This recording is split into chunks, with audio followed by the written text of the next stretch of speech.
잊혀진 보물 상동광산의 부활. 안녕하세요, 여러분. 오늘은 참으로 감동적인 이야기를 가지고 왔습니다.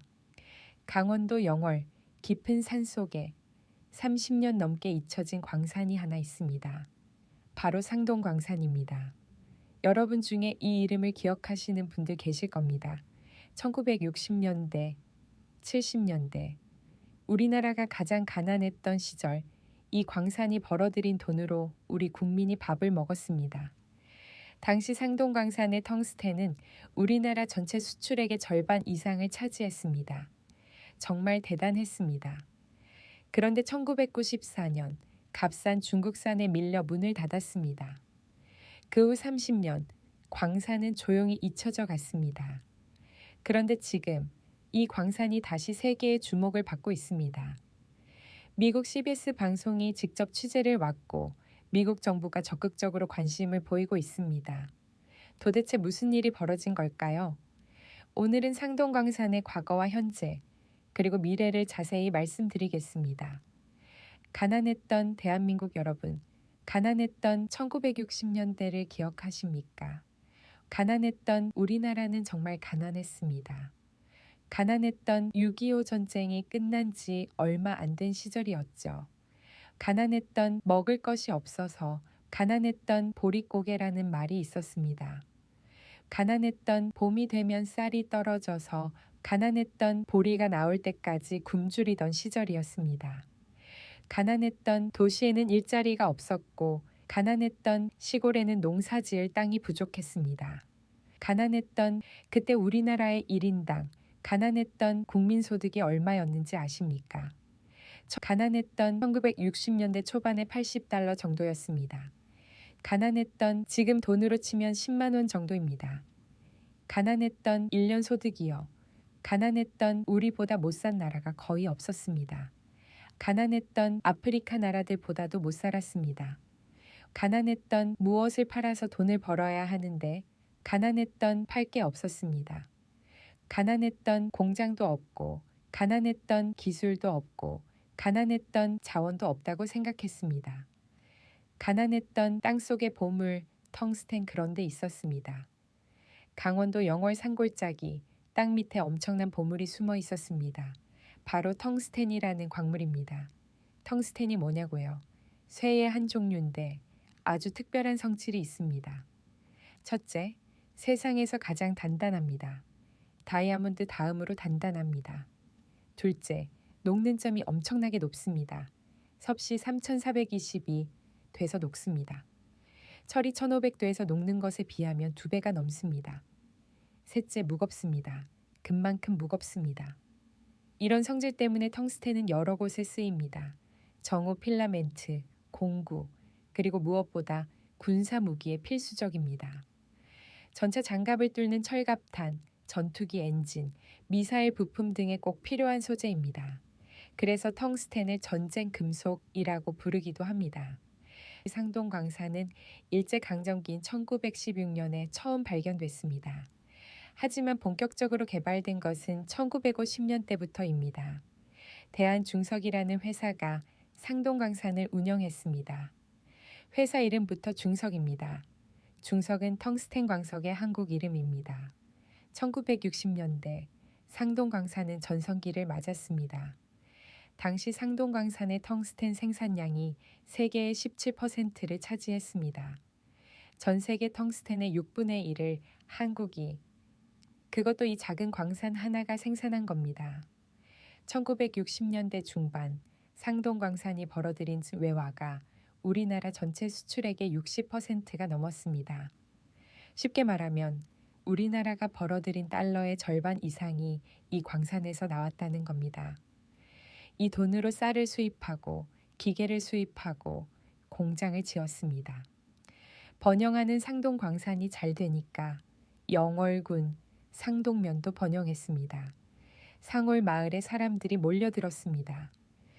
상올 마을에 광산에서 일하려는 사람, 상올 마을에 식당하는 사람, 상올 마을에 상점하는 사람, 상올 마을에 한때 상동면 인구가 3만 명이 넘었다고 합니다. 상올 마을에 지금은 1,500명 정도인데 상올 마을에 당시엔 20배나 많았습니다.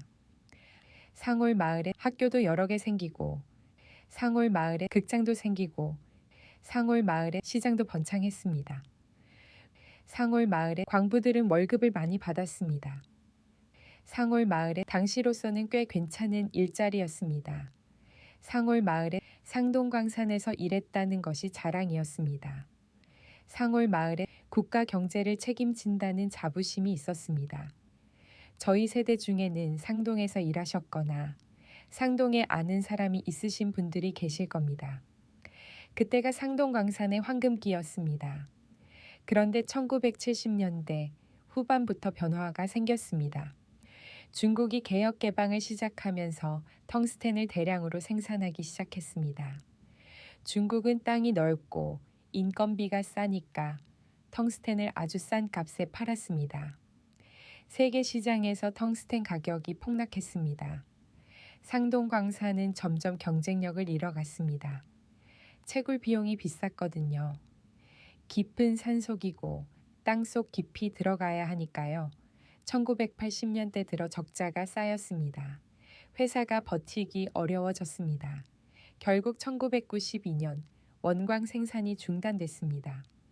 1994년 완전히 폐광됐습니다. 30년간 대한민국 경제를 책임지던 광산이 조용히 문을 닫았습니다. 떠나는 사람들, 광산이 문을 닫으니 사람들이 떠났습니다. 일자리가 없어졌으니까요. 광부들은 다른 일을 찾아 도시로 갔습니다. 식당도 문을 닫고 상점도 문을 닫았습니다. 3만 명이 넘던 인구가 급격히 줄었습니다. 학교도 폐교됐습니다. 한때 번성하던 상동이 조용한 산골 마을로 돌아갔습니다. 하지만 광산이 다 파인 게 아니었습니다. 땅속에는 여전히 엄청난 양의 텅스텐이 남아 있었습니다. 전문가들의 조사에 따르면 상동 광산에는 아직도 5,800만 톤의 텅스텐 광석이 매장돼 있다고 합니다. 이게 얼마나 많은 양이냐면 지금 기술로 60년 이상 채굴할 수 있는 양입니다. 다만 경제성이 없어서 안 판 것뿐입니다. 중국산이 너무 싸니까 팔아봐야 손해였던 거죠. 그래서 30년간 상동광산은 조용히 잠들어 있었습니다. 세계는 변했다. 그 사이 세계는 많이 변했습니다. 중국이 경제 대국으로 성장했습니다. 이제 중국은 미국과 경쟁하는 나라가 됐습니다. 그런데 문제가 생겼습니다. 중국이 자원을 무기로 사용하기 시작한 겁니다. 중국은 전 세계 텅스텐 생산의 80%를 차지합니다. 거의 독점이죠. 히토류, 텅스텐 같은 핵심 광물을 중국이 마음대로 조절할 수 있게 된 겁니다. 2010년 중국이 일본과 영토 분쟁이 생기자 히토류 수출을 막았습니다. 일본 산업이 큰 타격을 받았습니다. 최근에는 미국과 무역 전쟁을 벌이면서 다시 핵심 광물 수출을 제한하겠다고 위협하고 있습니다. 미국과 유럽은 깨달았습니다. 중국에만 의존하면 안 되겠구나. 대체 공급원을 찾기 시작했습니다. 재발견된 상동광산, 재발견된 그때 상동광산이 다시 주목받기 시작했습니다. 재발견된 15년 캐나다의 광산 개발 회사인 알몬티 인더스트리즈가 상동광산을 인수했습니다. 재발견된 알몬티는 상동광산의 가치를 알아봤습니다. 재발견된 세계 최대 규모의 텅스텐 광산이고 품질도 재발견된 뛰어나다는 것을요. 재발견된 상동광산 텅스텐의 품위가 얼마나 좋은지 아십니까? 재발견된 전 세계 텅스텐 광석의 평균 품위가 0.18%입니다. 재발견된 상동광산은 0.44에서 0.5%입니다. 재발견된 평균보다 2.5배에서 3배 좋다는 뜻입니다. 재발견된 품질이 좋으면 채산성이 좋아집니다. 재발견된 알몬티는 거액을 투자해서 재발견된 광산 재가동 준비를 시작했습니다. 재발견된 오래된 갱도를 정비하고 재발견된 새로운 장비를 들여오고 재발견된 성광시설을 건설했습니다. 이 재발견된 2025년 상황이 급변했습니다. 도널드 트럼프가 미국 대통령으로 재선됐습니다. 트럼프는 중국과의 경쟁을 더욱 강화했습니다. 특히 첨단 기술과 국방 분야에서 중국을 견제하기 시작했습니다. 문제는 핵심 광물입니다. 반도체, 배터리, 무기 제조에 필요한 광물의 대부분을 중국이 공급하고 있습니다. 미국은 중국 의존도를 낮춰야 한다고 판단했습니다. 그래서 동맹국들과 함께 새로운 공급망을 구축하기 시작했습니다. 텅스텐의 중요성, 특히 텅스텐은 국방에 필수적입니다. 최신 무기 체계에는 텅스텐이 꼭 필요합니다. 전차 장갑을 뚫는 철갑탄, 벙커를 파괴하는 폭탄, 전투기 엔진, 인공지능 미사일 유도 장치 등에 다 텅스텐이 들어갑니다. 러시아의 우크라이나 침공 이후 전 세계적으로 군비가 증강되고 있습니다. 유럽 국가들이 국방비를 대폭 늘렸습니다. 무기 수요가 폭증했습니다. 당연히 텅스텐 수요도 급증했습니다. 그런데 중국이 80%를 공급하고 있으니 미국 입장에서는 큰 문제입니다. 중국이 텅스텐 수출을 막으면 어떡하지? 미국 정부는 대체 공급원을 절실히 원했습니다. 지난 12월 28일 미국 CBS 방송이 특별 보도를 했습니다. 제목이 한국의 한광산이 조만간 미국의 중요한 광물을 공급할 수 있을 것이었습니다. CBS 취재진이 직접 강원도 영월까지 와서 깊은 갱도 속까지 들어가서 텅스텐 광맥을 촬영했습니다. 자외선 램프를 비추니 암석 속에서 텅스텐이 푸른빛으로 반짝였습니다. CBS는 보도에서 이렇게 말했습니다. 한국 동부의 외딴 산속 깊숙한 곳에 세계 최대 규모의 핵심 광물 매장지가 자리 잡고 있다. 상동광산에는 수백만 톤의 텅스텐이 매장돼 있는데 이는 미국 국방에 절실히 필요한 물질이다. 백악관과의 협의 알몬티에 루이스 블랙 대표는 CBS 인터뷰에서 놀라운 발언을 했습니다. 최근 백악관을 방문해서 트럼프 행정부와 텅스텐 공급 방안을 논의했다. 기자가 물었습니다. 한국의 텅스텐이 미국 정부의 수요를 충족시킬 수 있습니까? 블랙 대표가 답했습니다. 미국의 국가 안보를 위해서라면 그렇습니다. 그는 이어서 말했습니다. 미국에게 다른 선택의 여지가 없습니다. 상동 광산이 답입니다. 내년에 광산이 완전 가동되면 연간 120만 톤의 텅스텐 광석을 생산할 수 있습니다. 수십 년 동안 미국에 안정적으로 공급할 수 있습니다. 한국 정부의 지원 우리 정부도 상동광산 재가동을 적극 지원하고 있습니다. 산업통상자원부가 알몬티의 시추, 탐광 작업의 국고를 지원하고 있습니다. 영월군은 2025년 조직 개편을 통해 전략산업과를 신설했습니다. 텅스텐 등 광물 자원을 기반으로 산업 생태계를 조성하는 업무를 전담하는 부서입니다. 영월군은 상동을 중심으로 핵심 광물 클러스터를 만들 계획입니다. 단순히 광물을 캐는 것을 넘어 가공하고 연구하고 관련 산업을 육성하는 겁니다. 영월이 강원도 남부의 거점 도시로 도약할 기회를 맞은 겁니다. 현재 상동광산은 재가동을 앞두고 있습니다. 2026년 상반기, 빠르면 6월경에 본격적인 생산이 시작될 예정입니다. 독일의 금융기관이 재가동 자금을 대출해줬습니다. 미국, 독일, 캐나다, 한국의 자본과 기술이 모두 모였습니다. 이미 계약도 체결됐습니다. 2020년에는 독일의 GTP와 계약했고 2025년에는 미국 방산업체 TPW와 산화 텅스텐 공급 계약을 맺었습니다. 생산된 텅스텐은 대부분 미국으로 수출될 예정입니다. 상동광산의 부활은 단순히 한 광산이 다시 열리는 것 이상의 의미가 있습니다. 세계 공급망이 재편되고 있다는 신호입니다. 그동안 중국이 독점하던 핵심 광물 시장에 변화가 생기는 겁니다. 상동광산이 본격 가동되면 중국을 제외한 전 세계 텅스텐 공급량의 10%에서 최대 50%까지 담당할 수 있다고 전문가들은 예상합니다. 이는 중국의 독점 체제에 균열을 일으키는 중요한 계기가 됩니다. 한미 동맹의 강화, 한국과 미국의 동맹 관계도 더욱 강화됩니다. 군사 동맹만이 아니라 경제 자원 동맹으로 확대되는 겁니다. 미국 입장에서 한국은 단순한 동맹국이 아니라 국가 안보에 필수적인 자원을 공급하는 핵심 파트너가 되는 겁니다.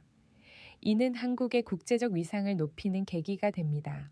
이는 최근 폴란드에 방산 수출을 하면서 이는 한국의 국방 산업이 주목받았는데 이는 이제는 자원까지 주목받게 됐습니다. 이는 지역 경제 활성화, 이는 영월 지역 경제에도 큰 도움이 됩니다. 이는 일자리가 생깁니다. 이는 광산 직접 고용 인원만 수백 명이 될 것으로 예상됩니다. 이는 관련 산업도 발전합니다. 이는 운송, 가공, 장비, 서비스 등 여러 분야에서 일자리가 생깁니다. 이는 30년 전처럼 상동이 다시 번영할 수 있습니다. 이는 영월군 전체가 활기를 띨 것입니다. 이는 우리나라에게도 의미가 있습니다. 이는 그동안 한국은 자원이 없는 나라라고 생각했습니다. 이는 석유도 없고, 이는 가스도 없고, 이는 광물도 없다고요. 이는 하지만 텅스텐은 있었습니다. 이는 세계 최대 규모로요. 이는 자원은 있는데, 이는 경제성 때문에 안 캔 것뿐이었습니다. 이는 이제 상황이 바뀌었습니다. 이는 텅스텐이 귀해졌고, 이는 가격도 올랐고, 이는 무엇보다 전략적 가치가 높아졌습니다. 이는 한국도 자원 안보를 확보할 수 있게 됐습니다. 이는 광산 재가동 과정에서 기술도 발전합니다. 이는 알몬티는 최신 채굴 기술과 성광 기술을 도입하고 있습니다. 이는 한국 기업들도 이 과정에 참여하면서 이는 기술을 배우고 있습니다. 이는 장기적으로는 한국이 광물 채굴과 가공 분야에서도 이는 경쟁력을 갖출 수 있습니다. 이는 북한에도 텅스텐을 비롯한 여러 광물이 많다고 알려져 있습니다. 이는 언젠가 통일이 되거나 이는 협력이 이루어지면 이는 이런 기술이 큰 도움이 될 것입니다. 이는 물론 과제도 있습니다. 물론 첫째 환경 문제입니다. 물론 광산 개발은 자연을 훼손할 수 있습니다. 물론 철저한 환경 관리가 필요합니다. 물론 둘째 가격 변동성입니다. 물론 텅스텐 가격이 중국의 정책이나 물론 세계 경제 상황에 따라 급변할 수 있습니다. 셋째, 물론 후속 공정입니다. 물론 현재는 원석만 캐서 해외로 보냅니다. 물론 가공은 외국에서 합니다. 물론 장기적으로는 국내에서 가공까지 할 수 있는 시설을 갖춰야 합니다. 물론 이런 과제들을 하나씩 해결해 나가야 합니다. 물론 여러분 오늘 상동광산 이야기를 들으시니 어떠신가요? 저는 개인적으로 참 감동적이었습니다. 1960년대 가난했던 우리나라를 먹여 살린 광산이 30년 동안 잊혀졌다가 이제 다시 세계의 주목을 받고 있습니다. 그것도 세계 최강국 미국이 꼭 필요하다며 손을 내미는 겁니다. 이게 얼마나 자랑스러운 일입니까? 우리 세대가 젊었을 때 상동광산에서 나온 텅스텐으로 밥을 먹었습니다. 이제 우리 손자 손녀 세대가 다시 상동광산에서 일자리를 얻고 대한민국의 위상을 높일 겁니다. 역사는 돌고 도는 것 같습니다. 30년 전에는 중국의 값싼 텅스텐 때문에 문을 닫았는데 이제는 중국 때문에 오히려 문을 다시 열게 됐습니다. 세상 일이 참 묘합니다. 중요한 건 상동광산의 텅스텐이 그 자리에 그대로 있었다는 겁니다. 포기하지 않고 잊지 않고 때를 기다렸습니다. 그리고 지금 그때가 왔습니다. 2026년 상동광산이 다시 가동됩니다. 30년 만에 텅스텐이 다시 세상 밖으로 나옵니다. 이 소식이 여러분께 기쁨이 되고 자부심이 되길 바랍니다. 우리나라가 자원이 없는 나라가 아닙니다. 세계가 필요로 하는 귀한 자원이 있습니다. 앞으로 상동광산의 소식을 계속 지켜봐 주시기 바랍니다. 오늘도 좋은 하루 보내시기 바랍니다. 감사합니다.